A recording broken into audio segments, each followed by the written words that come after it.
आहात आपल्या हक्काचं चॅनल, आपली बातमी आपलं चॅनल वन भारत। सत्ता पैसा गुंडगिरी समोर आमचे 10 नगरसेवक एकजूट राहिले असून केडीएमसी निवडणुकीत जो सत्ता संघर्ष झाला त्याच्यावर एक नेटफ्लिक्सचा शो होऊ शकतो, अशी टीका शिवसेना उद्धव बाळासाहेब ठाकरे पक्षाचे सचिव तथा आमदार वरुण सरदेसाई यांनी केली।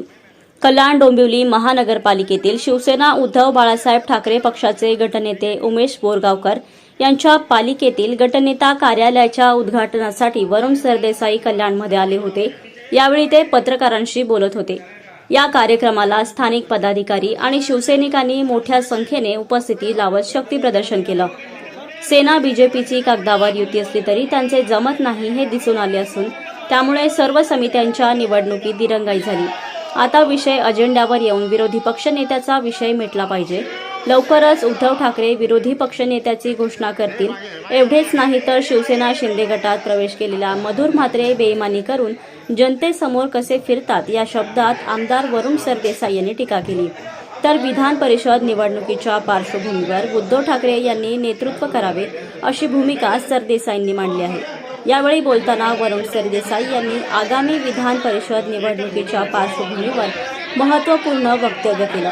उद्धव ठाकरे यांची विधान परिषदेची मुदत संपत आल्याने रिक्त होणाऱ्या जागेसाठी त्यांनी उद्धव ठाकरे यांनीच नेतृत्व करावे अशी शिवसैनिकांची भावना असल्याचे सांगितले।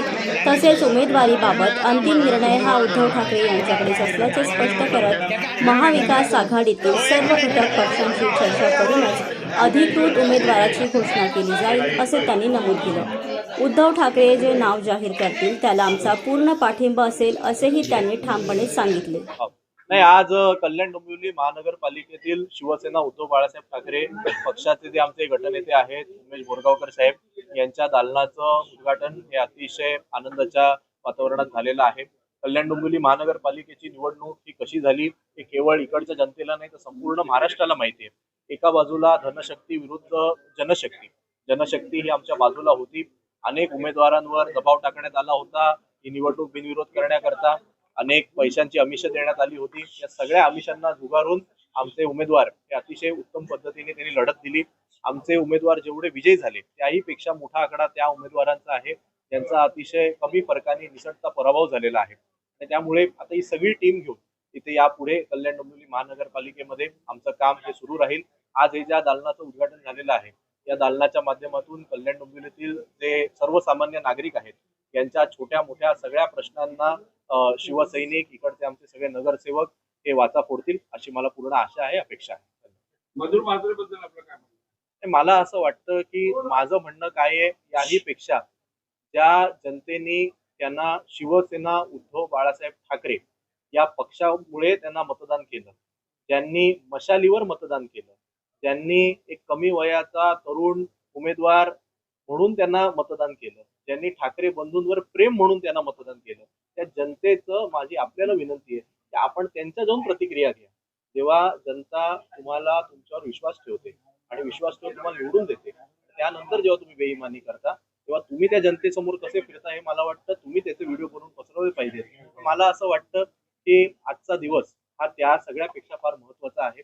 आज मी परत एकदा सांगतो, धनशक्ती विरुद्ध जनशक्तीची निवडणूक होती आणि या सगळ्याला सामोरं जात असताना एवढ्या समोरच्या बाजूनी सत्ता पैसा गुंडागर्दी या सगळ्याला सामोरं जाऊन सुद्धा आमचे जे 10 नगरसेवक आज आम्ही सगळे सोबत आहोत यांची जी मोठ आहे त्यानंतर सत्ता स्थापनेपर्यंत सुद्धा जो काही संघर्ष झालेला आहे मला वाटतं एखादा नेटफ्लिक्सचा शो बनेल असा या कल्याण डोंबिवलीची महानगरपालिका आणि सत्ता स्थापनेचा सगळा शो झाला।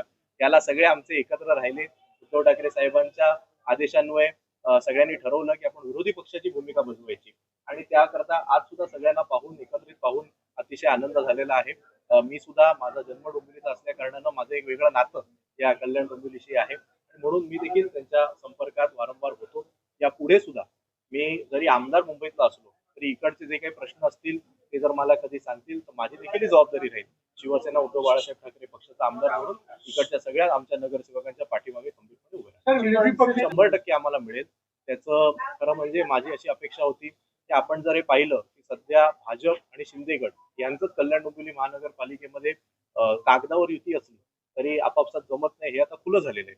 त्यामुळे मग त्याचं समित्यांचं वाटप असेल, सभापती करताच लागलेला सगळी दिरंगाई असेल आणि म्हणून आमची अपेक्षा होती की लवकरात लवकर अजेंड्यावर हा विषय घेण्यात यावा।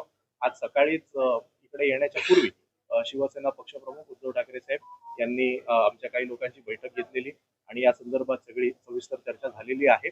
आणि आता आम्ही येत्या काही दिवसांमध्ये आमच्या वतीने जे नाव आहे ते आम्ही पक्षप्रमुखांच्या आदेशान्वये ते जाहीर करू. माझी अशी अपेक्षा आहे, निवडणुका झालेल्या आहेत, विरोधी पक्षनेता हा महानगरपालिकेच्या कामकाजाकरता एक अतिशय महत्वाचं असलेलं पद आहे. त्यामुळे एकदा आम्ही ते नाव जाहीर केल्यानंतर लवकरात लवकर त्याची घोषणा होईल अशी म्हणजे उद्धव ठाकरे साहेबांची नुकतीच विधान परिषदेची टर्म संपत आहे. त्यांनी आताच त्यांनी निरोप सुद्धा गेल्या अधिवेशनामध्ये दिलेला आहे आणि त्यामध्ये मला वाटतं कालच या निवडणुकीची घोषणा झालेली आहे. मी एक सामान्य कार्यकर्ता आहे आणि त्यामुळे ते तिकीट कोणाला मिळेल किंवा संधी कोणाला मिळेल, कोण उमेदवार होईल, फक्त हे सर्वस्वी अधिकार हे उद्धव ठाकरे साहेबांचे आहेत. अर्थातच ते ती घोषणा करत असताना महाविकास आघाडीच्या सर्व नेत्यांसोबत चर्चा होईल आणि मग त्या नावाची घोषणा होईल. त्यामुळे मी ते जाहीर करू नाही शकत. पण उद्धव ठाकरे साहेबांनी नेतृत्व करावं अशी माझ्यासहित सगळ्या शिवसैनिकांची इच्छा आहे. शेवटी निर्णय हा उद्धव ठाकरे साहेबांचा आहे, ते पक्षप्रमुख आहेत. ते ज्या नावाची घोषणा करतील त्याचा आमचा सगळ्यांचा त्याला पाठिंबा असेल. पण ते उभे राहिले तर बिनविरोध येईल अशा चर्चा महायुतीमध्येही काही लोक उठतील अशा देखील चर्चेत काय नाही, मला या संदर्भात मी काही बोलणार नाही. कारण सध्याचं राजकारण हे इतकं विचित्र झालेलं आहे की कुठलीही निवडणूक लागली की निवडणुकीचे उमेदवार कोणपेक्षा कोणाची मतं फुटणार यावर जास्त चर्चा होते. हे मला वाटतं अतिशय दुर्दैवी आहे. लोकांनी एकदा कौल दिल्याच्या नंतर जे कोण तिकडचे लोकप्रतिनिधी असतात त्यांनी स्वतःच्या पक्षाशी इमान राखला पाहिजे, या मताचा मी आहे. आणि त्यामुळे कोण फुटेल कोण नाही याही पेक्षा मला वाटतं की आपण थोडा काळ थांबूया. महाविकास आघाडीच्या वतीने आणि आमच्या पक्षाच्या वतीने कोणाचं नाव पुढे येतं मला वाटतं आपल्या सगळ्यांना कळेल.